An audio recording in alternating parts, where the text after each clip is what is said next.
একটি জাতির মুক্তির ঘোষণা, এক সাগর রক্তের বিনিময়ে অর্জিত স্বাধীনতার সূচনা। একটি জাতির সবচেয়ে গৌরবময় অর্জন তার স্বাধীনতা। ২৬ মার্চ আমাদের সেই অহংকারের দিন। আজ আমরা জানব সেই স্বাধীনতা সম্পর্কে, বিভিন্ন মানুষের অনুভূতি, ভাবনা, তাদের প্রত্যাশা এবং তাদের কাছে স্বাধীনতার অর্থ কী। চলুন শুনি তাদের কথা।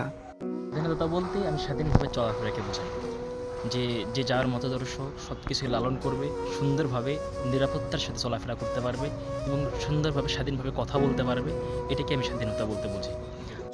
স্বাধীনতা হলোই মত প্রকাশের সুযোগ, সত্যকে সত্য বলা, মিথ্যাকে মিথ্যা বলা। স্বাধীনতা হলো অন্যের কাছে মাথা নত না করা, অন্যের গোলামি স্বীকার না করা।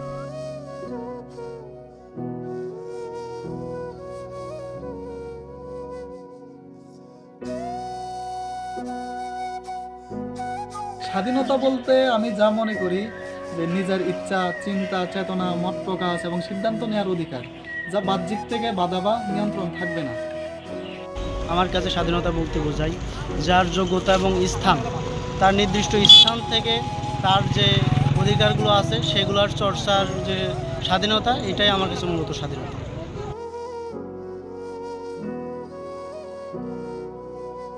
আমার কাছে স্বাধীনতা মানে মত প্রকাশের স্বাধীনতা, দ্বিমত প্রকাশের স্বাধীনতা, যেখানে একজন নাগরিক তার ভোটাধিকার প্রয়োগ করতে পারবে, তার নিজ ধর্ম পালন করতে পারবে, আমাদের দেশে কোনো সাম্প্রদায়িকতা থাকবে না। আমরা ২০২৪ সালে আবার নতুন করে দ্বিতীয় স্বাধীনতা অর্জন করেছি।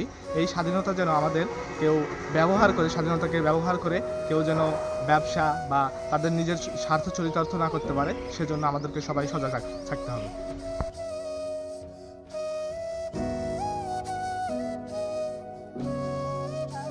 স্বাধীনতা বলতে আমরা যেটা জানি যে আমাদের সাথে কোনো বৈষম্য হবে না, আমরা যেন আমাদের কথাগুলো উচ্চ কণ্ঠে বলতে পারি, আমরা যেন আমাদের স্বাধীন চেতা মনোভাব নিয়ে চলতে পারি, আমরা যেন বৈষম্যমুক্ত সমাজ গড়তে পারি এবং আমাদের সাথে যদি কোনো বৈষম্য হয়ে থাকে এগুলো আমরা রুখে দিতে পারি। এটাই হলো আমাদের স্বাধীনতার চাওয়া। আমার কাছে স্বাধীনতা মানে হচ্ছে আমি যাই করতে চাই সেখানে কেউ বাধা সৃষ্টি করতে পারবে না। সেটা যদি বৈধ হয় তাহলে আমি এটা পালন করতে পারবো। সেখানে কোনো শিক্ষিত বা ছোটো বড় কোনো ভেদাভেদ থাকবে না, নারী পুরুষ কোনো ভেদাভেদ থাকবে না। এটাই হচ্ছে আমার কাছে স্বাধীনতা।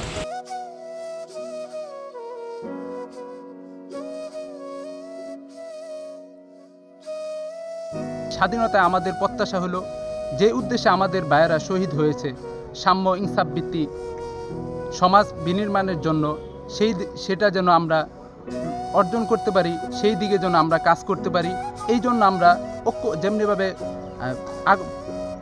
আমরা জুলাই আগস্টে স্বাধীনতার সার্বভৌমত্ব রক্ষা করার জন্য, ইনসাফ ন্যায় প্রতিষ্ঠা করার জন্য আমরা ফেসিবাদের বিরুদ্ধে যে উদ্দেশ্যে আমরা রক্ত দিয়েছি সেটা যেন আমরা ধরে রাখতে পারি।